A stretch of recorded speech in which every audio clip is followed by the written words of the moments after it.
what drives us is we're builders, we're innovators, we're slight risk takers. My job when I came in was the team had a really comprehensive and state-of-the-art technology. They just needed some help pointing it to market. I believe you're arguably, or if not the most successful female leader within the legal tech world. Can you just share a little bit about what's gone into this success? You need a few things to be successful in a business. You need to have a technology that can actually touch any organization of any size so that you're providing value. If you've got an AI that you want lawyers to trust, they need to trust the output. How do you do that? Because nothing's 100% accurate. You have to build the AI in a way that when it is not confident in its answer, that it tells a human it doesn't know. Hello everyone, welcome to this episode of Shaping the Future of Law by LegalTechTalk. I'm here today with Eleanor Lightbody, the CEO of Luminance. Really excited to be here with you today. Do you mind, for anyone that doesn't know who you are, I assume that everybody does, introducing yourself and a little bit about Luminance? Yeah, well, look, thank you so much for having me on. And as you said, I'm Eleanor, I'm CEO of Luminance. And for those of you who don't know who Luminance are, we are an AI company that helps businesses with every interaction that they have with their legal contracts. So we're focused on both automating and augmenting any single time that you're either creating a contract, you're negotiating a contract, or you're finding key information within your contracts. And you've had a super high growth couple of years since you took over as CEO. Was it 2 and a bit years ago? 4 years ago now. 4 years Time ago. flies. Okay. Over 4 years time ago. does fly. But there's been some mega growth, a couple of really big raises. I believe you're arguably, or if not the most successful female leader within the legal tech world. You just featured in the Forbes AI 50, I think, last week. Can you just share a little bit about what's gone into this success? Like, why are you guys at the forefront of legal tech right now? I think why us and the success is I feel so fortunate that the team that founded Luminance and then the team that we work with on a daily basis are innovators at heart. So a bit about Luminance's background. We were actually founded 10 years ago by mathematicians, and Graham and Adam, both still with the company, they kind of saw into the future. They said, you know what, technology and artificial intelligence, that's going to allow humans, and especially lots of different use cases, but lawyers understand their data faster. And so 10 years ago, they built the first iteration of Luminance and they took it to a law firm here in the UK, Slaughter May. Okay. And Slaughters were so impressed with what they saw that they became our first ever customer, and they also became one of our first investors. And so, what I think drives us is at our heart is we're builders, we're innovators, we're slight risk takers. And for me, my job when I came in was the team had a really comprehensive and state-of-the-art technology. They just needed some help pointing it to market and thinking about distribution and growth. And so the blend of the technical aspects that we have and now the team that we have around distribution and marketing is, I think, what slightly sets us apart. And we can talk a little bit more about Luminance a little bit later. I'm really interested to hear the journey that you've been on. Well, and the journey of Luminance as well. We can talk about the product a bit later. So you come from the cyber world. You joined Darktrace really early. They've gone on to become a phenomenon. Can you just share a bit about your journey? Yeah, absolutely. So I started Darktrace straight out of a master's, a postgraduate in South Africa. It was my first job here in the UK, and I started off in the marketing team. And at the time, I was really interested in brand and how you can create an identity for yourself in a much larger world. And after a few months, though, at Darktrace, I saw the sales teams kind of coming in and out, and I was like, that looks really fun and exciting and interesting. Not to say the marketing wasn't, but I kind of turned my head at sales and very quickly saw quite a lot of success. And as a 23 or 24-year-old, I was asked to set up the African operations of the business. So I went back out to South Africa. I found myself in Johannesburg, and I was the first one on the ground. And I literally was knocking on I'd like to say metaphorically, but I actually don't think it was metaphorically. I was driving around and talking about, knocking people's doors and saying, have you heard of Darktrace? Are you interested in cybersecurity? And for me, I thought that the African operations, or the opening up in Africa, was a really interesting play, because having spent a year there at university, I had seen that there was a lot of like Western infrastructure, but actually cybersecurity companies, it was not somewhere that they were necessarily going to first or trying to attack first.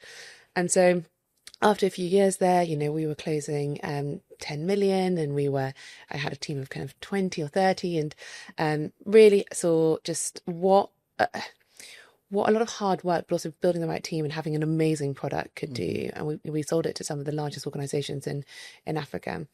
I then went on to run the Middle East and Africa for Darktrace for a short period of time. And then I came back to the UK. I was asked to run a global division that looked at securing national critical infrastructure. And I was so taken, like obviously Darktrace is one of those incredible success stories to come out of the UK.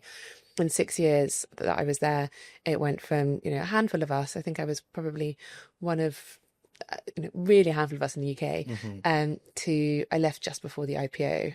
And what I saw was you need a few things to be successful in a business.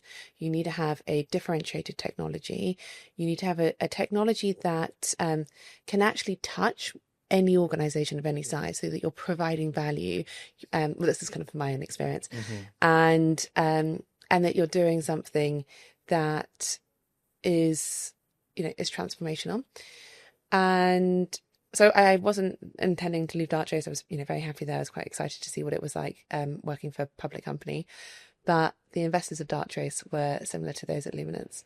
And I got a phone call close to 5 years ago now, asking whether I was ready for a new challenge and whether I was ready to step into the kind of the CEO chair for Luminance. And I think it was quite a quick yes, for two reasons. Again, I had kind of I'd known Luminance through the AI ecosystem for a while. I was very impressed with what they were doing and the challenges they were trying to solve.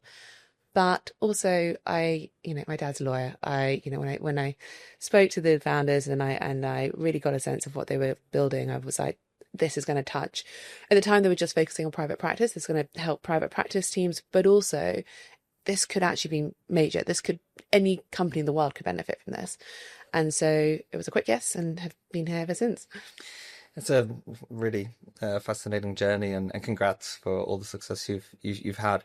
What are the parallels you've seen from the cyber world and the legal world? But what have been the biggest changes since joining Luminance, and how have you found becoming a CEO, leading a big team? I'm sorry for asking so many questions at once, but it's a big change for you, right? And I'm just curious as like how that's been. What have the learnings been? Gosh, I on reflection wish I had written a journal or had notebooks on, because so much has happened in the last 4 years, and you learn so much, and you learn on the job, and I think that's probably the best way to learn. So the similarities between Darktrace and Luminance, I think I touched upon them, but really working with super smart people. Both of them have strong heritage from the University of Cambridge, and people who can kind of see into the future and think about, can see around corners and solve problems that maybe we didn't even know could be solved today. When it comes to what it's like, what was it like sitting in the CEO's chair, and what was it like to be a CEO? I think it's unbelievably rewarding. And so, you learn a lot, as I said, you iterate a lot. We changed quite a lot when I first came to Luminance. So there were some quite easy things that I just thought, if we did this slightly differently, I think that we might be able to see more traction.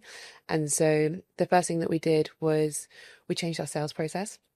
We put in a very strict process on how we go to market. We now allow anyone to trial the product for free. We do a very kind of outlined 2-week structure that we know that works. And actually that was, I took that from Darktrace, and that really worked at Darktrace, and it really works here at Luminance. And the second thing is that historically, there's actually 2 more things. Historically, the sales teams were made up of quite a lot of ex-lawyers. And you need ex-lawyers, like, lawyers are brilliant, and we have lots of lawyers at Luminance, of course. But actually we found that you could hire some really like excited and hungry graduates, and if you can train them, then they can equally be as powerful in sales. And then the third thing was, at the time we were very heavily focused on private practice law firms, and we'd sold into a quarter of the top 100 law firms. And we kind of like identified that actually there were quite a few in-house legal teams who were using the platform that we sold to law firms instead of like your traditional CLMs, or instead of other technologies. And so very quickly we realized that like this was much broader than kind of the space that we were playing in. And so we built the underlying AI is exactly the same, but we built a kind of a new platform around it. We built a new kind of workflow and interface, and that is where most of our growth, well, not most, but a lot of our growth have come from over the last 3 years. That product, I think in the last 2 years has grown, its ARR has grown by 6x, and the customer growth has grown 5x. So it's crazy. Yeah. So founded by mathematicians, yeah, and that built the core of the business, and scaled by somebody who is amazing at selling and the commercialization of the business, it seems. What is the sort of team makeup now? How has that evolved since you've been leading the way? And what is your sort of leadership approach? Have you learned much? I'm sure you have learned loads in it, but what are those learnings in leading a whole company? So look, the team is similar to when I first started. As I said, Graham and Adam are still heavily involved, and Adam's our kind of chief technical architect. Graham's our director of AI. We brought on a CTO who was at Featurespace, and for those of you who don't know who Featurespace are, they are another UK success story, and they sold to Visa very recently, or they were acquired by Visa very recently. And and we brought on a few other, our GC and our CRO, and the team culture, I think, is one of where we are all very different, and so we all know that we have our strengths and our blind spots. And what I like to think, and I'm probably the worst person to ask, you probably should ask the team, but is that the culture that we've built is a very like open culture. I don't love one-on-ones. I actually do kind of team meetings, and I will we'll be very blunt with each other, and we'll be very transparent with each other. I wouldn't say it's necessarily like a fluffy culture to work in, for good or for bad, but we're always feeding back to each other in a very positive way, because fundamentally we are also aligned with what we need to do, and what our end goals are and what we want to achieve. And I think that constant feedback loop allows for you to understand what's going on, really, and for you to continue to build, and for you to continue to scale, and for you to continue to grow. And so we try to say like egos at the door, and all of the decisions that we make hopefully are based and cemented in data. And I kind of look at this effect of the team that we always kind of talk about, a yo-yo effect. So like, obviously we have a 10,000 foot view, but when we're thinking about things, how can you go deep into the data? How can you think about things from a first principle philosophy? And how can you then build up to come to the right conclusion? Has there been any war stories in the 4 years? Oh, many. Yeah. So many. But I'm trying to think of which war stories that can come to mind. I think when you're scaling, you go through growing pains, don't you? It's just absolutely inevitable. But what's been great to see is that like we've all grown together as a team, and so the thing that we really believe in, and this is probably more kind of where some of the stories come from, is I think iterating fast is like the single most important thing. And so we try and get things out to market very quickly, or to be to customers very quickly. And I think that's really been part of the success that we've had, is doing things before others can do them. And of course, there are always kind of stories with that, because, you need to, we call it like jet pilots. The jet pilots build something, and then you need to make sure that you are going back and iterating. So there's always been exciting times. Yeah, indeed. I mean, we're a team of 10 at LegalTechTalk now, and it's been going from 3 to 10 for me has been a big shift. So I can only imagine what it's been like to grow as fast as you guys have. To talk a little bit about the legal industry now. So you said your dad's a lawyer, you've had visibility on the legal world.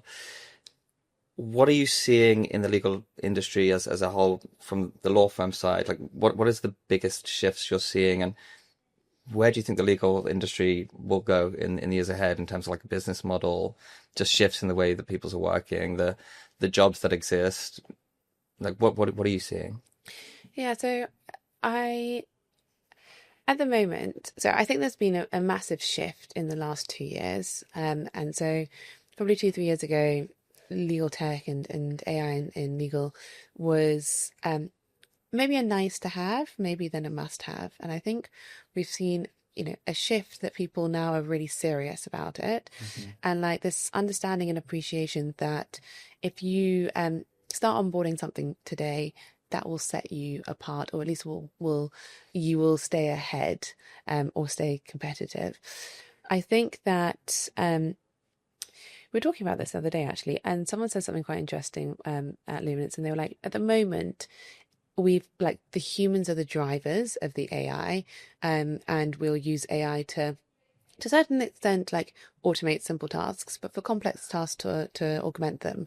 And we still have visibility, we still kind of say, right, yes, we're going to use our own knowledge to decide what to do, like for the final goal.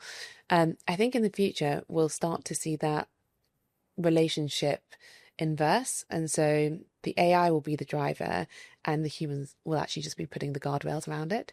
And I don't think that that's too far away, to be honest with you. Like, we're not at AIG levels and we're not there yet, but like, that we're starting to see, as lawyers and humans to a certain extent use technology and use AI in their daily practices.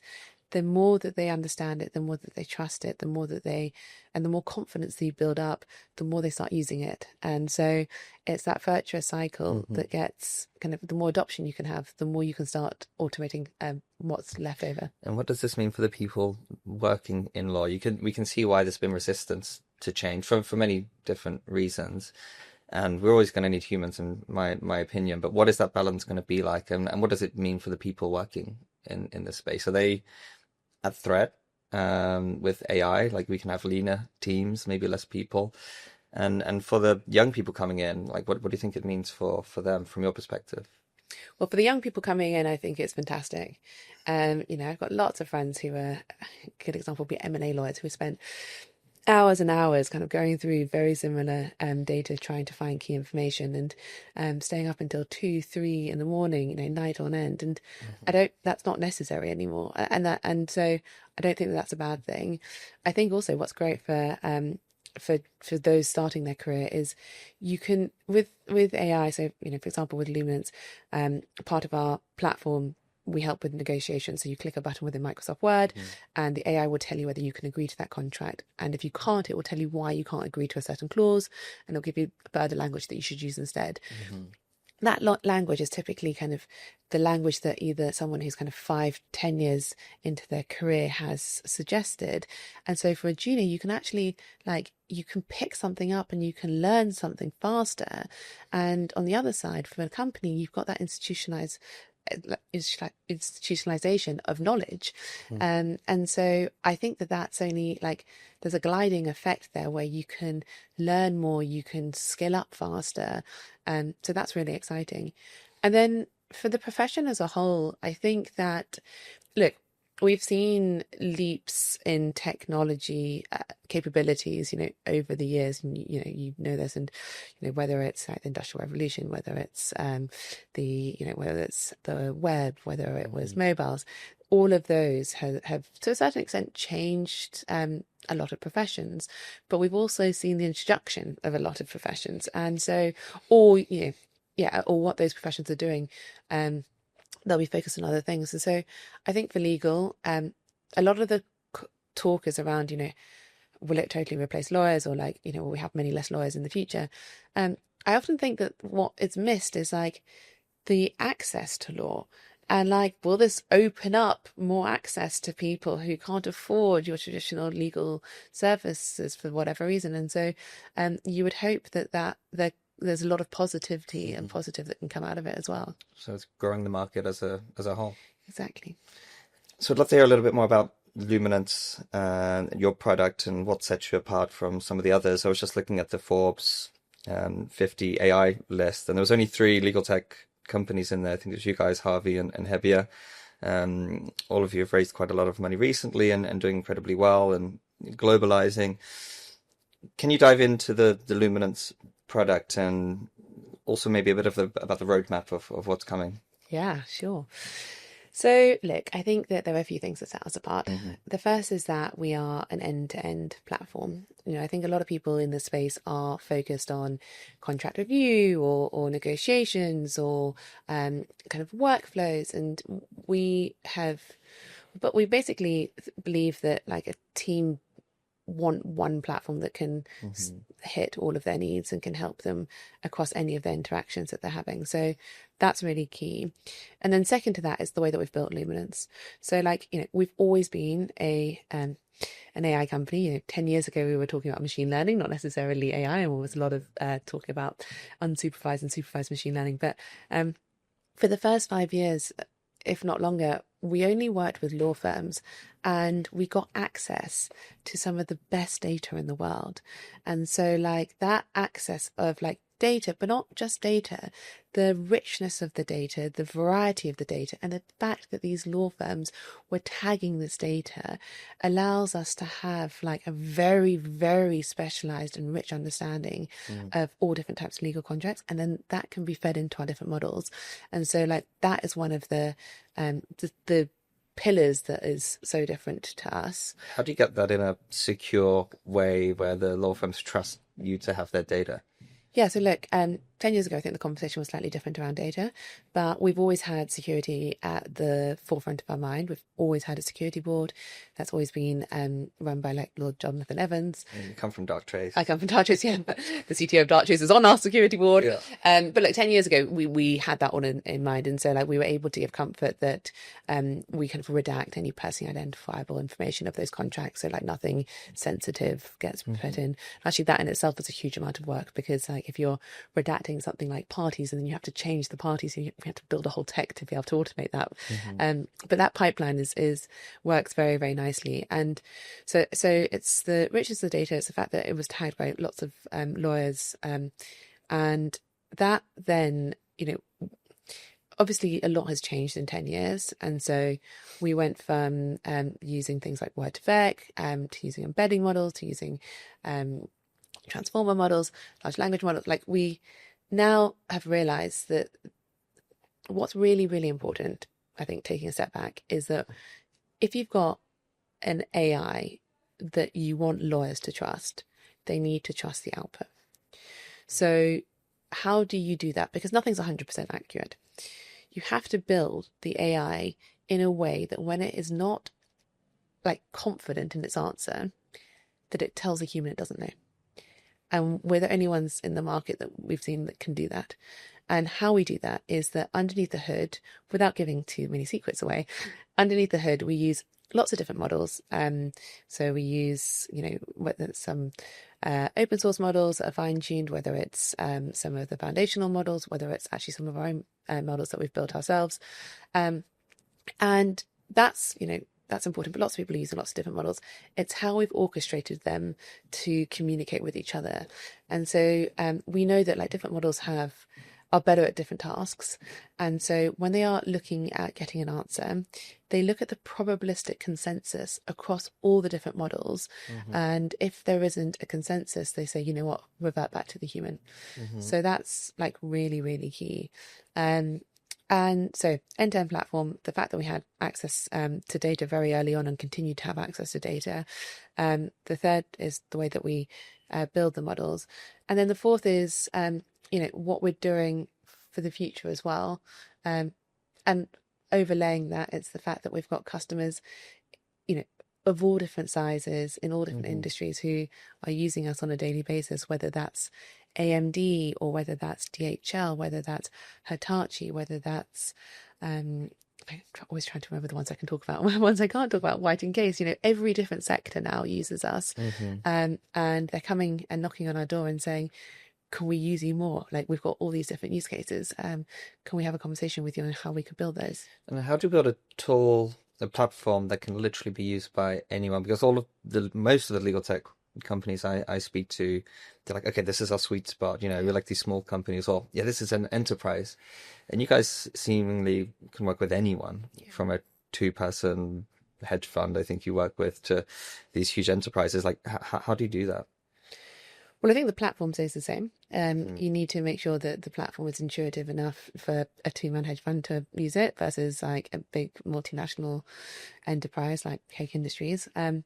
But fundamentally, the AI stays the same, the platform stays the same, the workflows stay the same, and if you think about it, the value that a small company is getting versus a big company, the use cases might be different, but at the end of the day, as we sit here, there are companies like around the world who are receiving contracts, reviewing them, processing them, and deciding what to do with them. That's kind of the flow.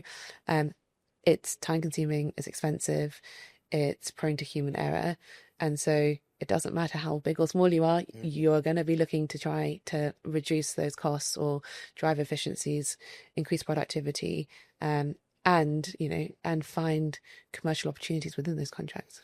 And what would you say the most sort of game changing use cases for, let's say, when we were setting up our company and we had some contracts, we couldn't afford a lawyer, like this would have been super great for us. I think we maybe used ChatGPT for some of it.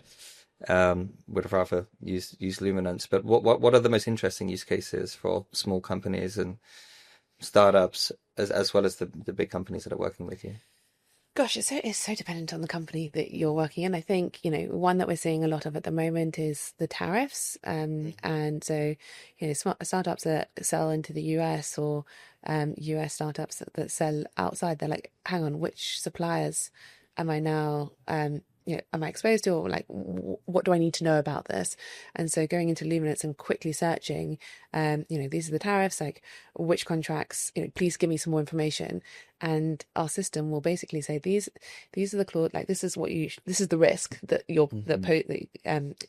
that exists within your contracts, and these are the things that you can do about it. And like that's amazing. Within like plain language, you can just ask that and get that information back.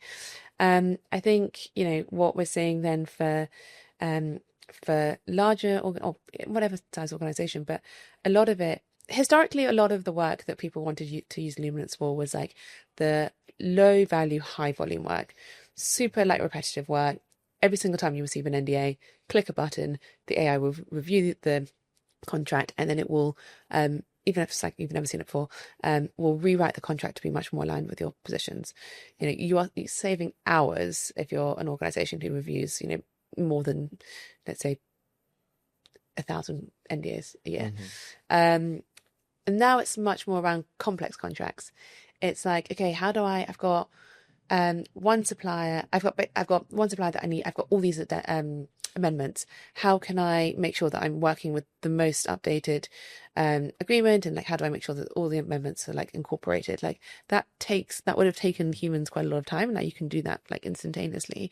Or if it's like I've got all of these invoices and I need to make sure that the invoices match up with the POs, and I want to make sure that I'm being paid on time, and like if I haven't, like are there any ramifications to that? Like you can do that now within seconds. And so where you are on the kind of which use case really depends on you as an organization.